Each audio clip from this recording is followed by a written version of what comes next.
Alhamdulillahi Rabbil Alamin. Segala macam bentuk pujian hanya milik Allah. Pertanyaannya, adakah hak tak di situ? Adakah kapling tak di situ? Dan Allah mengatakan segala macam bentuk pujian hanya milik Allah. Ada kapling tak di situ? Tapi pertanyaannya, seringkali juga kita muncul mau dipuji manusia, biar mana itu dibeli-beli, menyamar terus adikku dipuji. Biar mana dibohongi, enak pun dirasa. Ketika muncul perasaan seperti itu, apa yang terjadi? Kita mengambil hak Allah.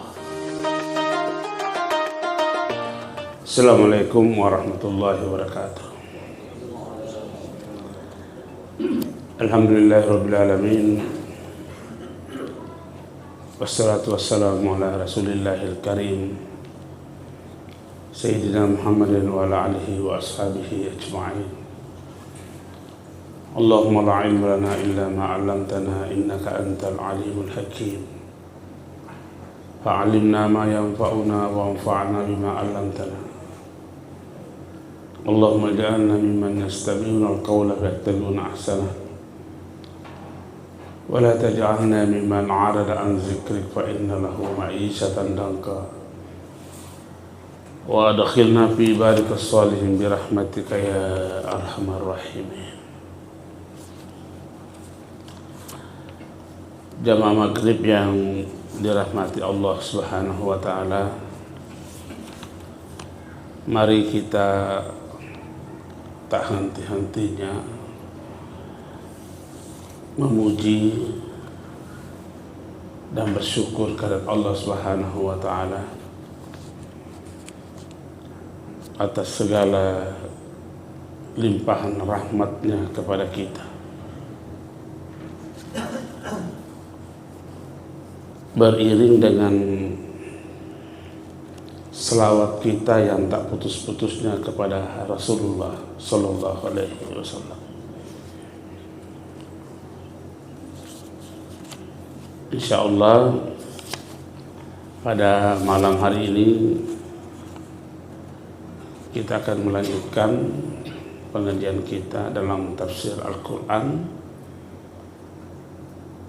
mencoba membaca ayat 38 dan 39, mudah-mudahan bisa kayak satu paket ini. A'udzubillahi minasyaitonirrajim. Bismillahirrahmanirrahim. Qul nahbitu minha jami'a fa imma yatiyannakum minni huda faman tabi'a hudaya fala khaufun 'alaihim wala hum yahzanun. Wallazina kafaru wa kazzabu biayatina ulaika ashabun nari hum fiha khalidun. Allah berfirman kepada Adam beserta selain daripada Adam di dalam surga, ihbitu minha jami'a, turunlah kalian semuanya dari surga itu. Kemudian jika datang petunjukku kepadamu, maka barang siapa yang mengikuti petunjukku, niscaya tidak ada kekhawatiran atas mereka dan tidak pula mereka bersedih hati, dan seterusnya.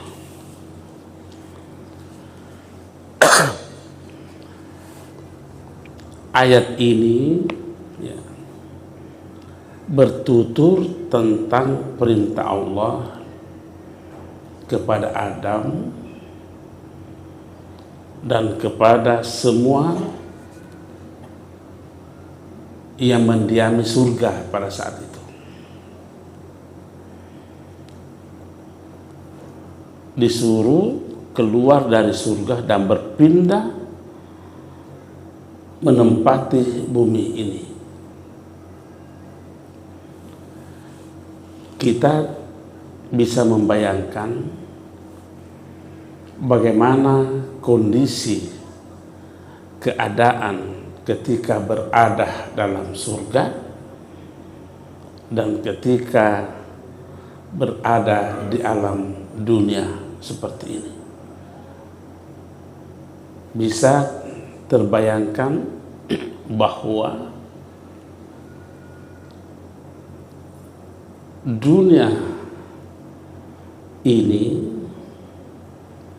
dibangun atas usaha dan kesungguhan. Surga, alam surga tidak dibangun atas usaha, beda.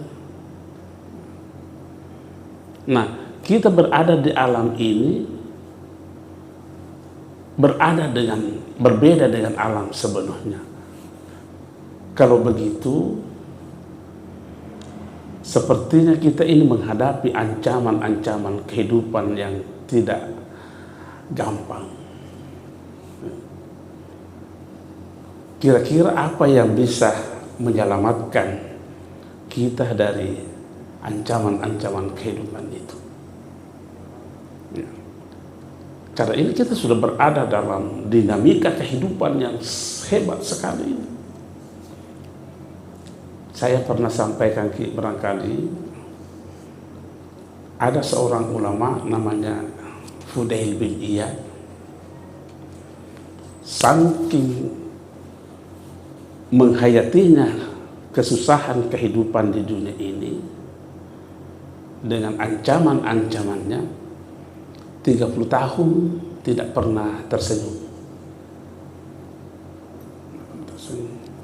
Ada muridnya tanya dia, "Syekh, saya sudah kurang lebih 30 tahun belajar sama kita. Tidak pernah saya lihat kita tersenyum. Nanti setelah mewafat anak kita, justru kita tersenyum." Sang guru menjawab, "Adakah orang yang bisa tersenyum ketika ia melihat ancaman-ancaman di hadapannya?"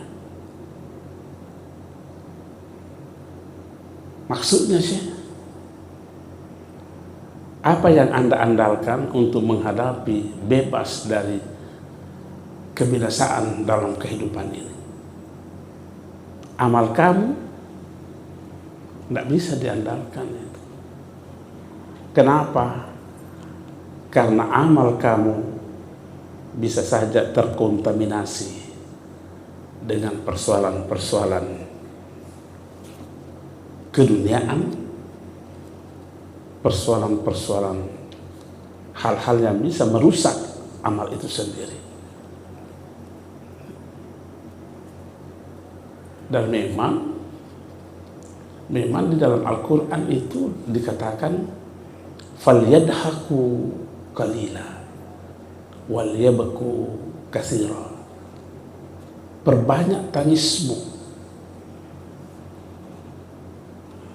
jangan terlalu banyak tertawa. Kenapa? Ancaman kehidupan ini tidak bisa diprediksi. Apa yang kita patuhi untuk selamat? Amal kita. Nah, amal itu nanti bisa bermanfaat kalau ia ikhlas. Kalau tidak ikhlas, bukan lagi menyelamatkan kita. Ini sudah berkali-kali kita nyatakan bahwa apakah membuat kita kendor beramal kalau demikian adanya? Oh, tidak bisa. Yang beramal saja belum tentu, apalagi kalau tidak. Dan kalau kita membaca ayat-ayat Al-Quran, memang sesungguhnya tidak ada kesempatan untuk tertawa. Apa ayat? Banyak sekali ayatnya. Innal insana layatagha. Manusia itu gampang sekali melampaui batas. Gampang sekali melampaui batas. Nah, ketika kita melampaui batas, pasti ada hak orang lain yang kita injak-injak. Mampu kita menahan diri dengan itu. Dan itu tegas dalam Al-Quran. Dan itu gampang muncul itu. Gampang muncul perbuatan itu melampaui batas. Kenapa? Karena ada dalam potensi diri manusia itu Allahus terkenal. Manusia gampang melihat dirinya lebih dibanding yang lain. Manusia gampang melihat dirinya lebih daripada yang lain. Coba perhatikan ini ayat ini. Wahfid janahaka liman ittaba'aka minal mu'minin. Rendahkan dirimu, rendahkan hatimu terhadap orang-orang yang kau pimpin. Umumnya manusia ini realitas yang memimpin itu selalu merasa lebih dibanding yang dipimpin. Nah, ini Al-Quran ini. Wahfid janahak, rendahkan hatimu, liman ittaba'aka, terhadap orang yang mengikutimu, ya, yang kau pimpin. Mari kita tes diri kita. Sudah pernahkah kita berada pada posisi ini? Atau jangan-jangan kita selalu merasa lebih baik dibanding orang yang kita pimpin? Apa bukan ancaman ini? Nah, ini kehidupan dunia. Nah, kita sudah turunkan ke dunia ini. Inilah salah satu bentuk kehidupan yang kita hadapi. Ini baru saja satu persoalan, kira-kira sudah susah selamat ini.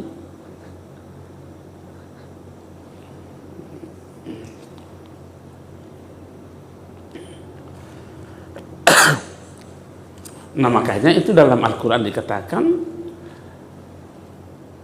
fa imma ya'tiyannakum minni huda, mesti ada hidayah. Jadi yang menjadi andalan kita untuk menghadapi kenyataan kehidupan ini adalah hidayah dari Allah. Bukan berarti kita harus meninggalkan amal, tidak bisa. Karena beramal saja belum tentu dapat hidayah, apalagi kalau tidak. Itu baru satu ayat itu. Innal insana la yatgha. Manusia amat sangat gampang sekali melampaui batas. Mungkin pada saat kita bertutur saja sudah melampaui batas. Dari mana kau? Umpamanya ada kata-kata begitu. Apa kau ambil di situ? Keluar kata-kata seperti itu, tidak mungkin kita tidak melihat diri kita lebih baik dibanding orang yang kita temani bicara. Karena ada kata-kata, apa kau ambil di situ? Kalau dia bandingkan, kalau ada orang kata, apa kita ambil di situ, Pak?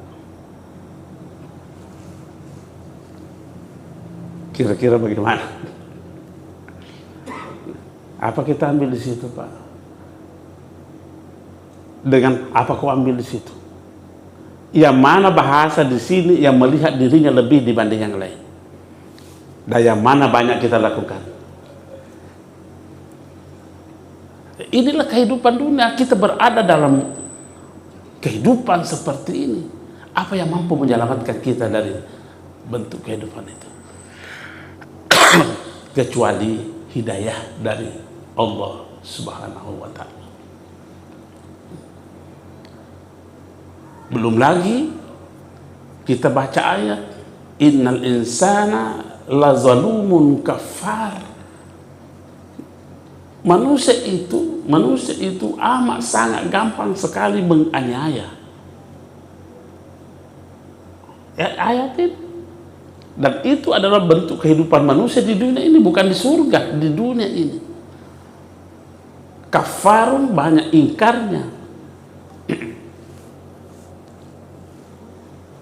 Dan Allah mengingatkan manusia untuk tidak menganiaya diri. Karena manusia lebih gampang menganiaya dirinya sendiri, lebih banyak peluang menganiaya dirinya sendiri dibanding menganiaya orang lain. Ada ayatnya itu. Fadla tadlimuhunna anfusakum. Fala tadlimu fihin anfusakum. Jangan menganiaya dirimu. Kenapa tidak dikatakan jangan menganiaya orang? Karena peluang untuk menganiaya diri jauh lebih terbuka dibanding menganiaya orang lain. Boleh saja dari pagi sampai sekarang belum ada orang kita aniaya, tapi kita tidak bisa menghitung sudah berapa kali menganiaya diri. Apakah namanya menganiaya? Makna singkat sederhana menganiaya, tidak memberi hak kepada yang berhak. Itu kan sudah menganiaya itu. Itu pengertian sederhananya. Ataukah kita mengurangi hak kepada orang yang berhak, menganiaya itu. Atau kita menghalangi haknya orang untuk tidak sampai kepada yang berhak, menganiaya itu. Nah, kalau ini pengertiannya coba kita bawa ke diri kita. Boleh jadi orang belum ada kita halangi dari pagi sampai sekarang. Adakah haknya diri kita untuk mendapatkan keberkahannya salat tahajud? Pasti kita berkata ada haknya. Pertanyaannya, kita kasih atau tidak?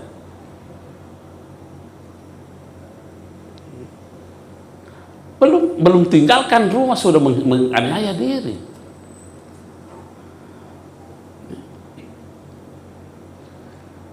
Ada haknyakah diri kita untuk mendapatkan kemuliaan sholat witir? Yang sederhana saja dulu. Tentu kita mengatakan ada, karena sehat walafiat. Tapi apa kita kasih atau tidak? Kalau tidak, apa namanya? Itu kehidupan dunia, bukan kehidupan di surga. Masih ada kesempatan tersenyum.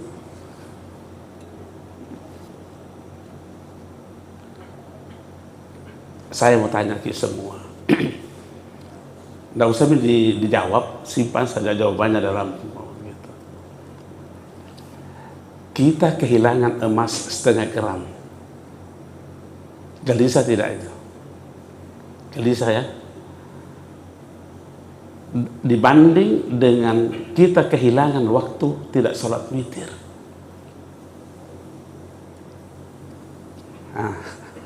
Mana yang menggelisahkan kita itu?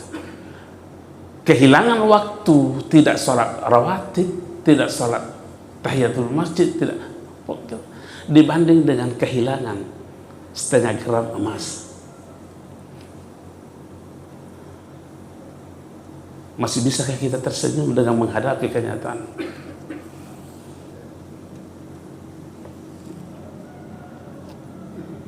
Mana yang lebih menyakitkan perasaan? Hilang ayam bangkok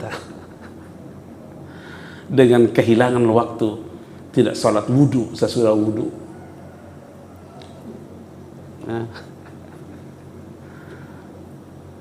Mungkin kita menghitung lebih berharga itu dibanding la haula wala quwwata.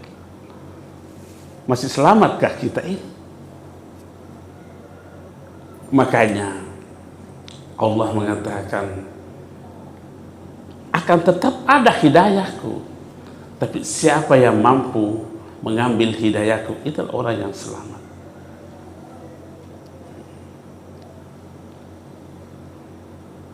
Bukan amal yang perlu dipatuhi di sini. Sebab amal gampang terkontaminasi dengan persoalan pujiale. gampang terkontaminasi itu. Apalagi kalau kita membaca Ibnu Utsaimin mengatakan, siapa yang melihat dalam keikhlasannya ada ikhlasnya, ketahuilah keikhlasannya itu masih membutuhkan keikhlasan.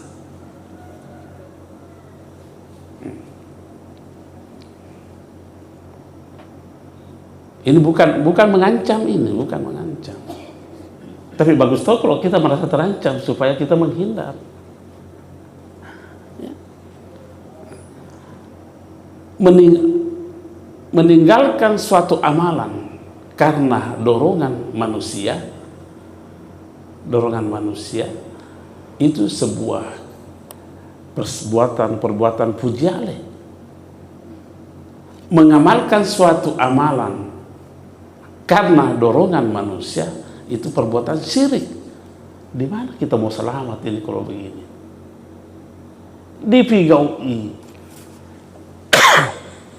Dipigaui karena dorongan manusia syirik.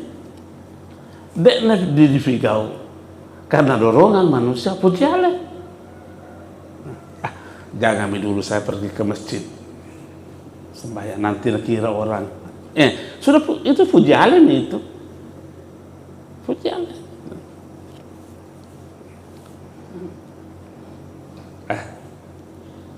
Apalagi kalau saya mau cepat-cepat ke masjid supaya oh begitulah kalau memang haji orang mau cepat-cepat ke masjid.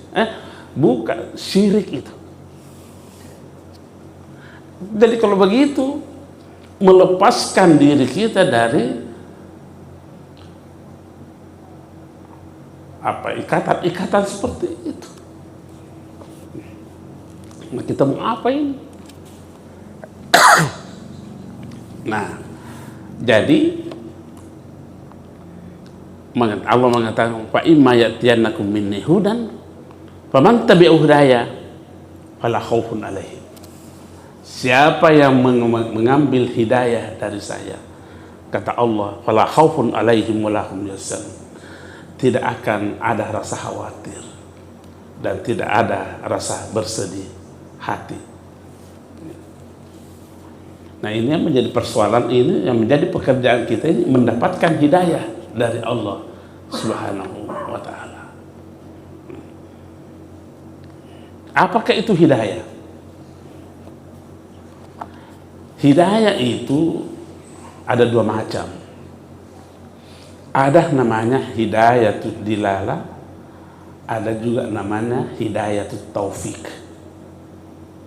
Nah, hidayatul dilala itu adalah ada pengetahuan yang kita miliki untuk bisa mengetahui bahwa ini benar dan ini salah. Itu namanya hidayatul dilala. Kalau hidayatul taufik, kemampuan yang kita miliki untuk melakukan yang benar, kemampuan untuk melakukan yang benar dan menghindari yang salah. Nah, kita banyak memiliki yang mana ini? Hidayah dilaya atau hidayatul taufik? Mungkin kita banyak mengetahui yang benar, tapi tidak sebanyak yang bisa kita lakukan. Berarti kita hanya memiliki hidayatul dilala. Masolamu itu mapakui. Tidak berbanding lurus pengetahuan kita yang benar dengan pengamalan kita terhadap yang benar. Lebih banyak yang kita tahu benar, tapi sedikit saja yang kita mampu lakukan. Kira-kira kalau kita buat daftar, saya tahu ini, saya lakukan, saya tahu ini, saya lakukan. Nanti kesimpulan yang mana yang lebih banyak.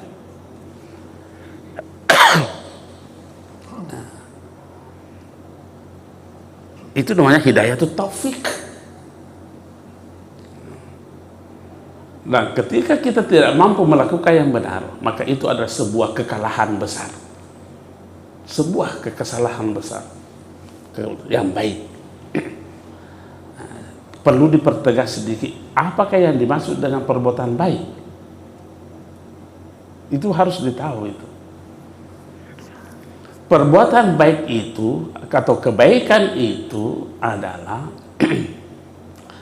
sebuah nilai yang memberi dampak positif terhadap orang lain.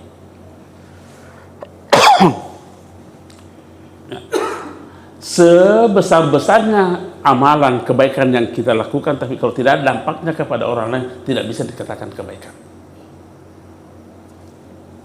Apa contohnya? Itu sholat baik atau tidak? Baik kan? Baik. Tapi kapan tidak ada dampaknya terhadap orang lain, dampak positifnya, bukan kebaikan, musibah. Makanya banyak kita dengar, atau mungkin banyak pernah kita katakan, pasuk pajak bawang nih. Pernah dengar begitu? Atau pernah juga kita ucapkan? Kenapa kita bilangi orang pasuk pajak bawang padahal dia salat? Kita bilang karena tidak ada dampaknya, kebaikannya itu diberikan kepada orang lain.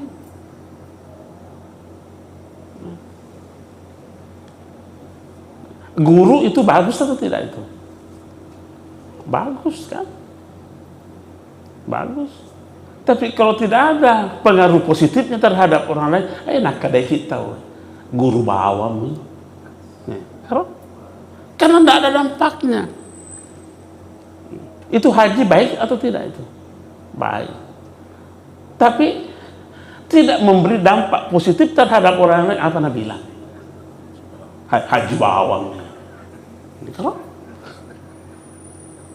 Coba kalau semua amalan kita tadi itu ada dampak positifnya terhadap orang lain, apa dibilang?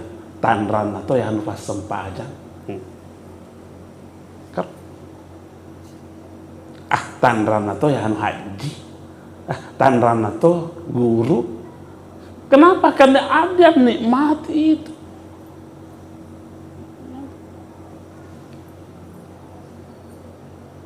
Nah, kemampuan untuk memberikan kebaikan-kebaikan kepada orang itu namanya hidayatul taufik, bukan lagi hidayatul dilalah.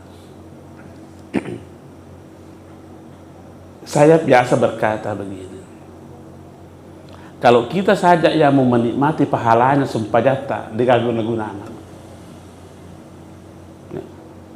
Kalau ada orang dia sendiri yang mau menikmati pahala sholatnya, tidak ada guna-gunanya.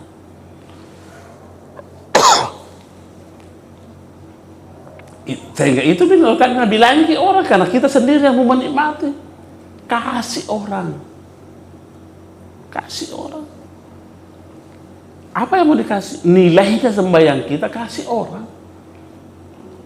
Apa yang kita dapatkan, nilai apa dalam sholat? Nilai keikhlasan. Kasih orang. Nilai apa yang kita dapatkan dalam sholat? Nilai tawadu, rendah hati, kasih orang. Jangan kita yang genggam terus, tidak mau melepas. Nak kada kita pasung pada bawang. Saya pernah berkata begini, kalau ada orang yang gampang melepaskan kemuliaan dirinya untuk mengangkat kemuliaan orang lain, maka Allah akan mengangkat kemuliaan orang itu. Dia akan tambahkan, lepaskan kemuliaan kita untuk dinikmati oleh orang lain, untuk mengangkat kemuliaan orang lain. Tapi kalau siapa yang ketat, pegang terus, tidak mau melepaskan kemuliaannya untuk memuliakan orang lain, Allah akan menghilangkan kemuliaan orang itu. Bagaimana wujudnya melepaskan kemuliaan kita untuk mengangkat kemuliaan orang lain? Tentu orang yang merasa dirinya lebih dibanding yang lain, kasih kelebihan itu untuk orang. antara katakanlah seorang guru atau seorang dosen. Seorang dosen bertemu dengan cleaning service,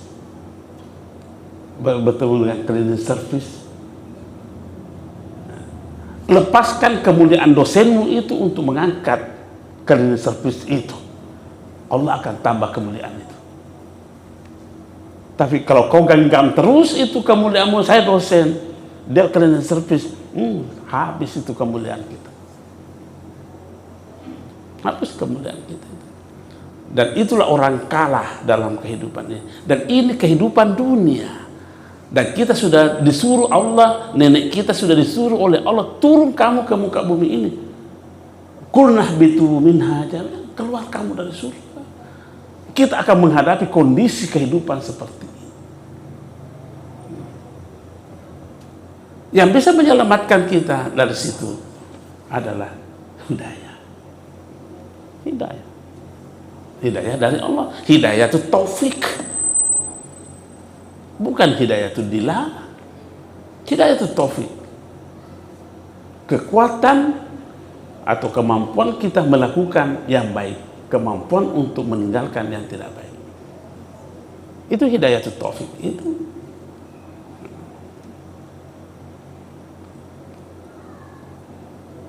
Saya sering berilustrasi begini, mengangkat hadis Nabi bahwa siapa yang menjadi imam dalam sholat, kasih ringan sembahyangmu.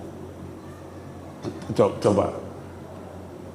Mungkin imam ini berkata, kalau panjang-panjang ayat saya baca ini banyak pahalanya. Betul, banyak pahalanya. Banyak pahalanya. Tapi kata Allah, tinggalkan itu. Kasih orang yang makmum, karena makmum itu ada orang sakit, ada orang musafir, ada orang mati.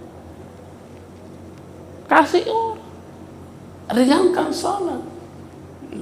Sekalipun di depan mata kita berkata, banyak pahalanya ini, tapi untuk dirimu sendiri rusak ini jamaah, dia tuh guna-guna musibah.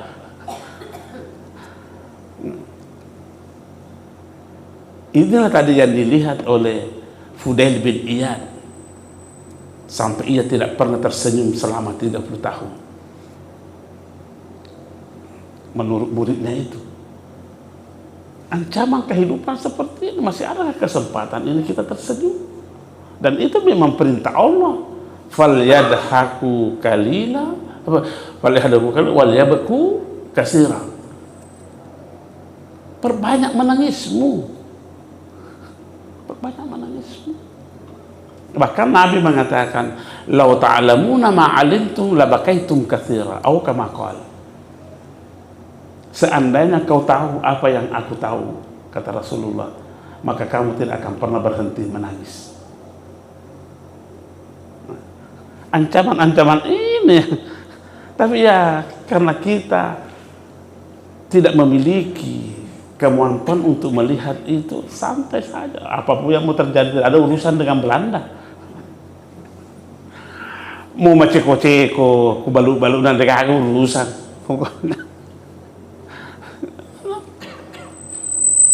Mau bele-bele, mereka urusan. Ini orang seperti ini.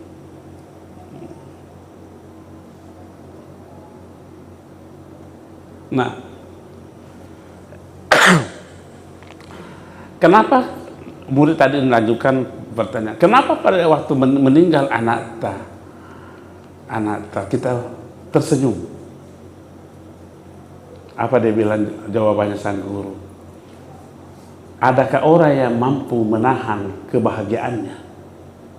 Adakah orang yang mampu menahan kegembiraannya ketika ia melihat kekasihnya datang? Ada orang yang mampu itu? Nah, ketika Allah datang mengambil anak saya, dan itulah saya lihat cintanya Allah di situ, maka ia tersenyum.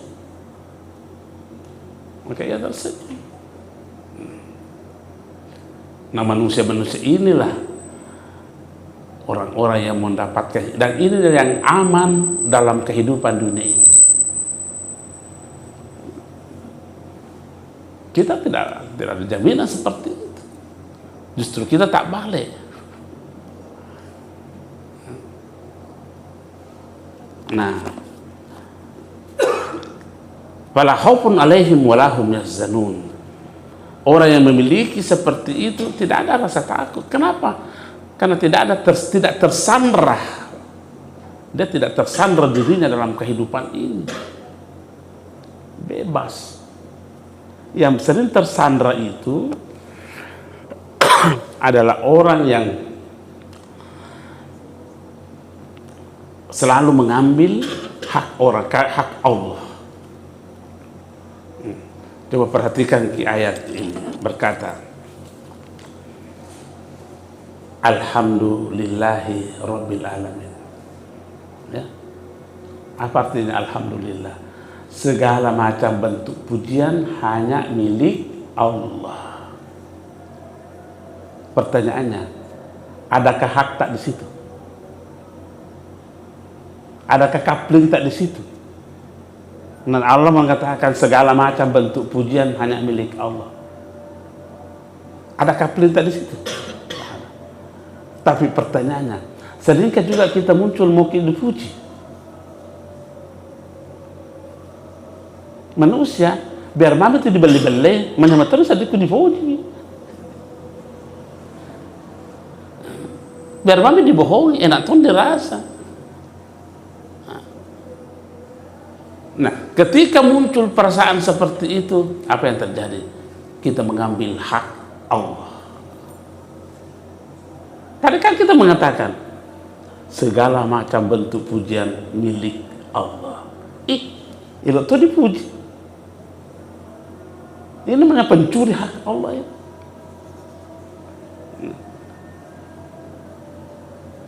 Ada yang pernah tanya saya di masjid Hertasning itu, oh ya, yang kelompok yang ini, dia bilang waktu saya terangkan itu, dia bilang bagaimana caranya supaya kita terhindar di situ. Saya bilang begini, kalau mau terhindar di situ, jangan pernah keluar dari wilayah Allah. Wah, anak protes. Dia protes saya. Itu pernyataan kurang bagus, Pak Prof. Itu pernyataan sesat. Adakah wilayah di luar daripada wilayah Allah? Dia bilang begitu. Semua ini dalam Al-Quran dikatakan Allah meliputi segala-galanya. Jadi pernyataannya salah. Dia tarik saya, masa enggak? Sudah bicara, saya tanya, Ustaz, saya panggil Ustaz karena pakai baju koko, atau jenggok, jadi saya tanya, Ustaz, saya tanya, pernah dulu bohong kah? Bilang, iya pernah dulu bohong. Waktu kita dulu bohong, kita berada di wilayah Allah atau wilayah siapa? Itu bohong masih wilayah Allah atau bukan? Dia tidak bisa bilang, dia tak mau bilang, karena pasti dia bilang bukan. Saya bilang justru inilah orang pendosa di muka bumi ini.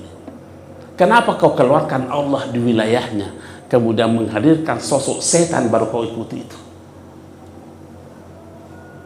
Utama ini tak kalah itu. Apakah Bapak pernah muncul di hatinya mau dipuji?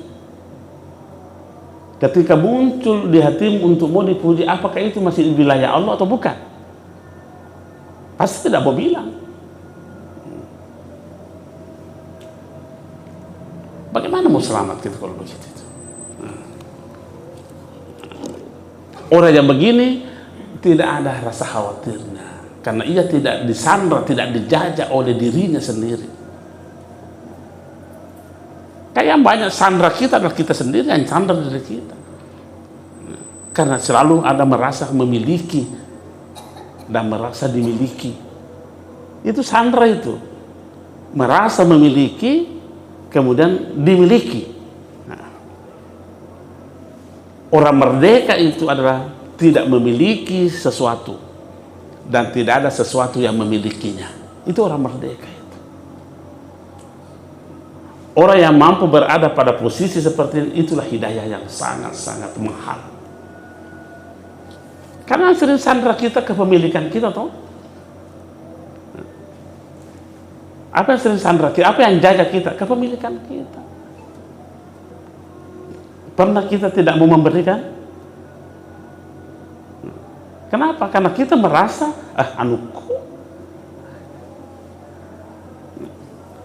Pernahkah kita diminta oleh seseorang untuk mau dikasih pinjam sesuatu? Macam-macam pikiran itu.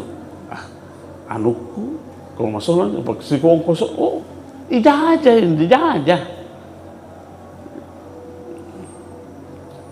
Dia akan hidup di dunia ini dengan penuh ketakutan. Takut, jangan sampai nanti kalau rusak ini, habis ini apa-apa, penuh dengan ketakutan. Kalau saya kasih ini, kurangnya nuku lagi, tahu serong, tahu sih. Kalau saya kasih pinjam mobilku ini, Fortuner baru, talepuamang, saya kasih yang kosong. Banyak itu. Karena seperti itu. Banyak kekhawatiran yang menyertai kehidupannya ini. Dan itulah dunia yang dia hadapi. Dan kita berada dalam lingkungan hidup seperti itu. Apa yang bisa menyelamatkan kita dari kondisi seperti itu? Dan hidayah. Hidayah dari Allah.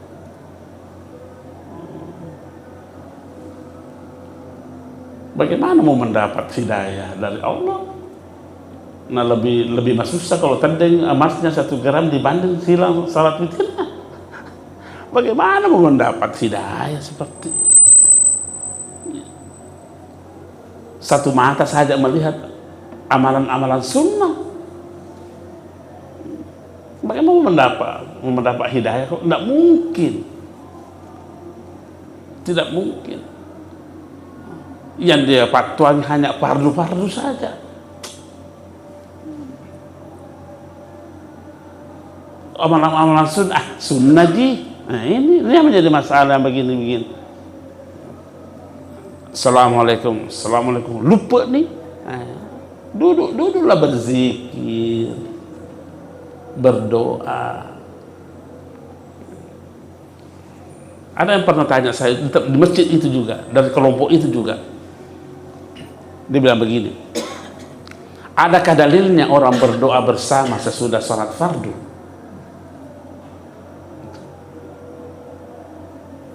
Saya bilang, salah pertanyaan, Pak. Nah, kenapa? Saya bilang, karena Anda mencari adakah dalilnya. Nah, ada dalilnya.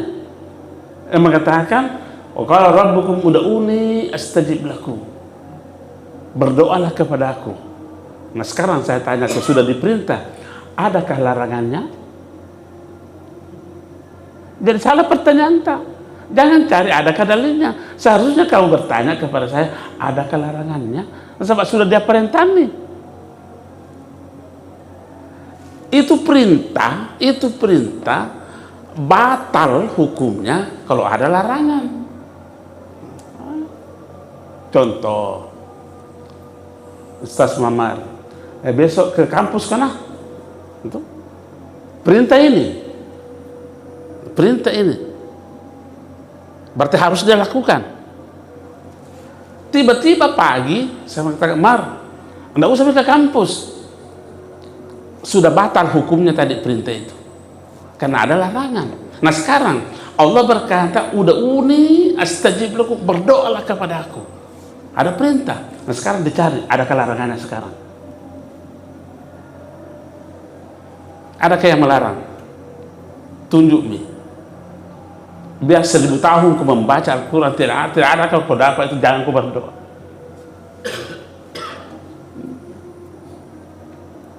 Ini namanya istishab. Berjamaah. Adakah perintahnya kita untuk berjamaah? Mau berjamaah makan, mau berjamaah salat, mau berjamaah apa, harus bersama. Yang tidak ada perintahnya korupsi berjamaah.